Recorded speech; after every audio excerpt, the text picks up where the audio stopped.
देखिए, एक समय था कि ये समाजवादी का गढ़ था। अब आपको मई के लास्ट में दिखाएंगे कि ये गढ़ भागीदारी संकल्प मोर्चा का बनेगा।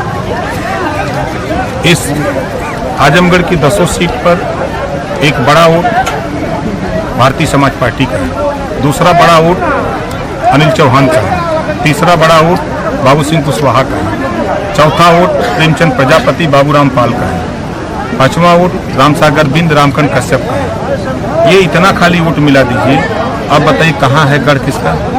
और ओवैसी जी हमारे साथ हैं। अभी आपने देखा कि 12 जनवरी का आप लोगों ने देखा होगा शायद कि वो जुनून जज्बा जो सच्चाई है, 40 साल के नीचे का नौजवान वो अपने हक के लिए निकल पड़ा है, ओवैसी के साथ। सर, एक आवाज उठ रही है समाज और मुसलमानों की भी कि जो ओवैसी के साथ जा रहे हैं और सपा का वोट काट रहे हैं, इस संबंध में आप क्या कहें? देखिए, जब कल तक मैं पार्टी बना के निकला तो लोग मुझे कहते थे कि समाजवादी पार्टी ने इनको खड़ा किया, ये बसपा का नुकसान कर। और इसी तरह जो भी पार्टियां भरती हैं तो उनको कोई ना कोई आरोप प्रत्यारोप लगता है। ओवैसी जी तो साफ साफ कह रहे हैं कि हक हमको दे दो भाई। 4 बार सरकार समाजवादी पार्टी की बनी उत्तर प्रदेश में और 1700 थाने हैं।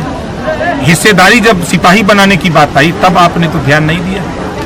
826 ब्लॉक है, उसमें उनकी नियुक्ति के लिए तो आपने मुसलमानों को नहीं पूछा। तो फिर किस बात के लिए आप इस बात को कह रहे हो कि हम समाजवादी पार्टी का नुकसान कर रहे हैं? समाजवादी पार्टी को नुकसान अगर समझ में आता है तो हमें हमारे मोर्चे में। सर, आज़ादी से लेकर अब तक हर पार्टियां दलित उत्थान की बात करती रही, लेकिन दलित आज भी जहां का तहां पड़ा हुआ है। जैसे बहन कुमारी मायावती जी ने 4 बार मुख्यमंत्री का पद इनको मिला, लेकिन दलित जहां का तहां रह गया। क्या ये मोर्चा कुछ उनसे हटकर करेगा या सिर्फ भाषण ही रह जाएगा मोदी की? देखिए, जो आप कह रहे हैं हम इस पे विश्वास नहीं करते। आज़ादी के बाद जो बाबा साहब डॉक्टर अम्बेडकर ने जो व्यवस्था दिया, उस व्यवस्था में प्रगति हुई है। आज हमारे शेड्यूल कास्ट के 125 IS हैं, हर जिले में 125 DM और SP है, 131 MP है, 1100 MLA हैं और लाखों लाख SI या दरोगा हैं, सिपाही हैं। आज बाबा साहब डॉक्टर अम्बेडकर की देन है कि आज वो चारपाई पर बैठ करके लेखपाल अगर है तो वो इंतखाब बना रहा है, खसरा बना रहा है।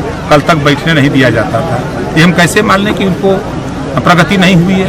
आज इस ऊंचाई पर बाबा साहब की जो सोच थी कि जो पिछड़े दलित अल्पसंख्यक के सवाल पे जो बाबा साहब चाहते थे उनकी बात को नहीं माना, इस नाते केंद्रीय मंत्रिमंडल से बाबा साहब ने इस्तीफा दिया था पहली बार।